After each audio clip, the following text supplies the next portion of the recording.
नमस्कार मंडळी, कसे आहेत? तर आपण आजची व्हिडिओची सुरुवात करूया।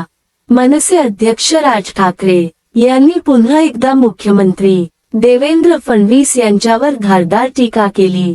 शेतकरी कामगार पक्षाचा वर्धापन दिनानिमित्त आज पनवेलमध्ये मोठा कार्यक्रम घेण्यात आला।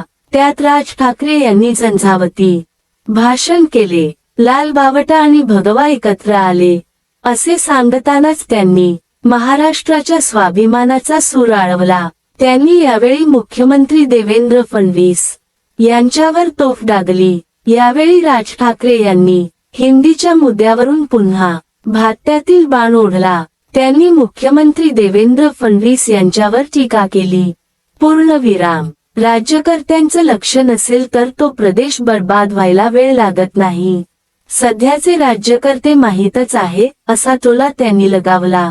महाराष्ट्राचा मुख्यमंत्री हा राज्यात हिंदी कशी लहान मुलांना कसे शिकवता येईल याचा विचार करत आहेत, पण महाराष्ट्रात जे कामधंद्यासाठी येतात त्यांना मराठी कसे येईल याचा विचार त्यांच्या मनात शिवत नाही, अशी टीका राज ठाकरे यांनी केली।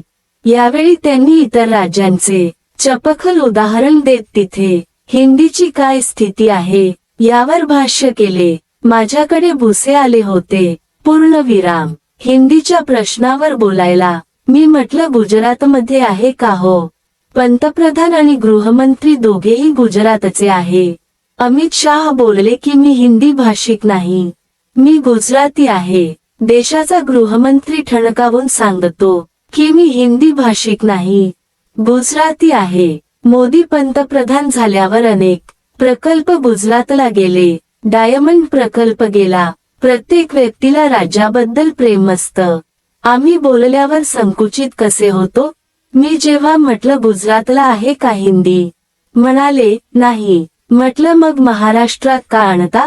यांचं राजकारण काय चाललंय हे समजून घ्या। एकदा तुमची भाषा संपली आणि जमीन गेली की जगाच्या पाठीवर तुम्हाला काहीच स्थान नाही, असे राज ठाकरे म्हणाले। महाराष्ट्रातील मराठी माणूस आणि भूमिपुत्र याचा विचारच नाही। याचं भीषण स्वरूप कुठे असेल तर तो रायगड जिल्हा आहे। रायगड जिल्ह्यातील शेतकऱ्यांच्या जमिनी जात आहे। व्यवहार करणारे आपलेच कुंपणच शेत खात आहे। शेतकऱ्यांच्या जमिनी चालल्या, उद्योगधंदे येत आहेत, त्यात बाहेरच्या राज्यातील माणसं येत आहे।